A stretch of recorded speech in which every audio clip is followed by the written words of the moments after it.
Hello everyone, welcome to Trupta innovations. आज के इस वीडियो में हम देखेंगे कि रिलाय अकाउंटिंग सॉफ्टवेयर में GSTR1 की रिपोर्ट को कैसे जनरेट कर सकते हैं।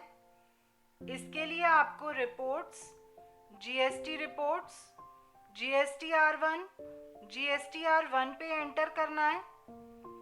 यहाँ पे मंथली, क्वार्टरली या पीरियोडिकली जैसे आपको रिपोर्ट व्यू करनी हो कर सकते हैं। अगर आप क्वार्टरली ऑप्शन सिलेक्ट करते हैं तो यहाँ पर क्वार्टर नंबर में 1, 2, 3 या 4 जिस क्वार्टर की रिपोर्ट देखनी हो वो एंटर कर देना है। सॉफ्टवेयर डेट्स अपने आप यहाँ पे सेट कर देगा।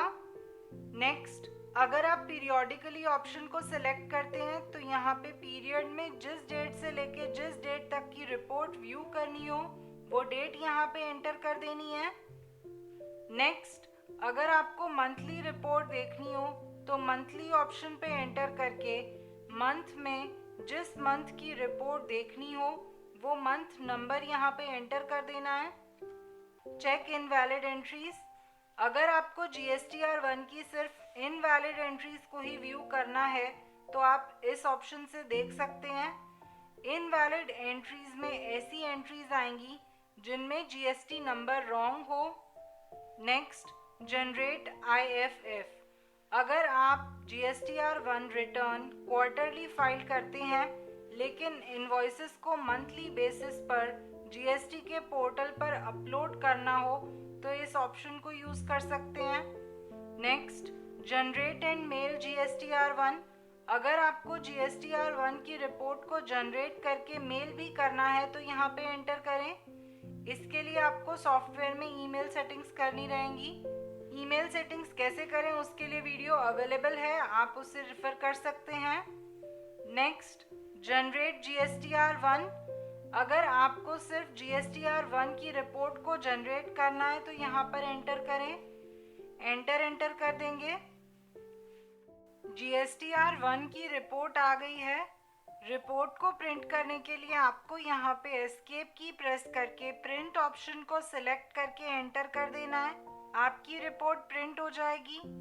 नेक्स्ट, आप यहाँ पे फिर से एस्केप की प्रेस करेंगे तो सॉफ्टवेयर पूछ लेगा, would you like to open XLSX file.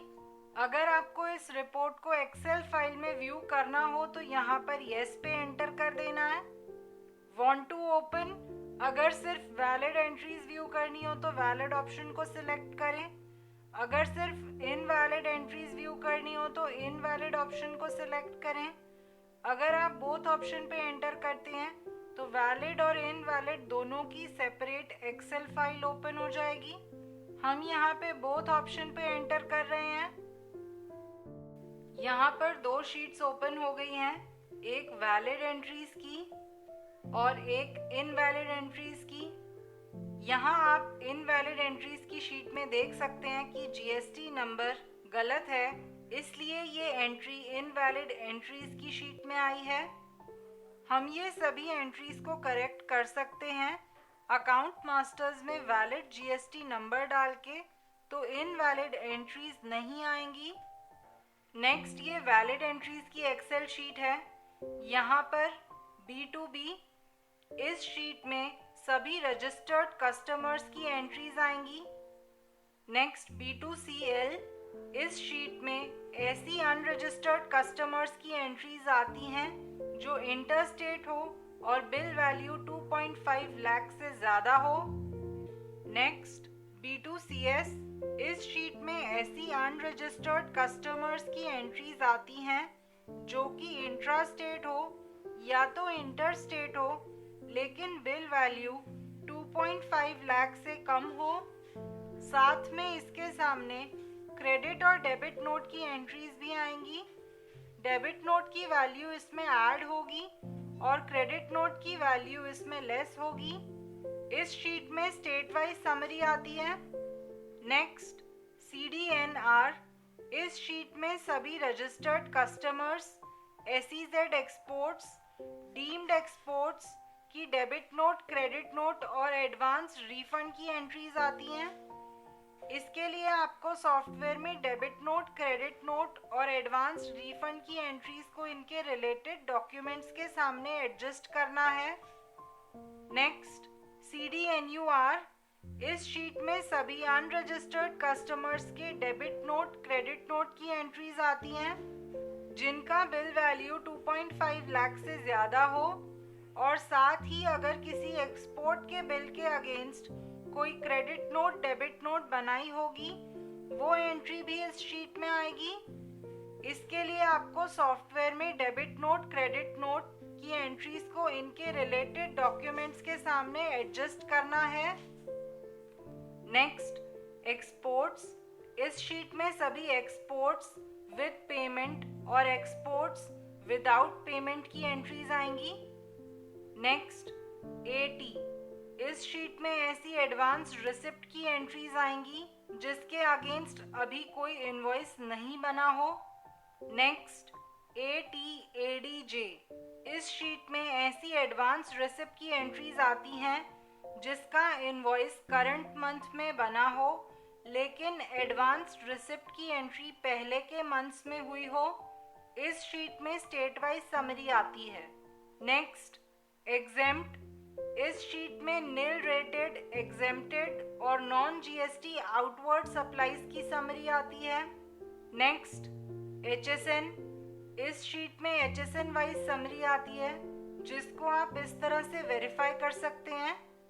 B2B की शीट की वैल्यू प्लस B2CL शीट की वैल्यू प्लस B2CS शीट की वैल्यू प्लस CDNR की डेबिट नोट की एंट्रीज की वैल्यू को प्लस करना है और क्रेडिट नोट एंट्रीज की वैल्यू को माइनस करना है।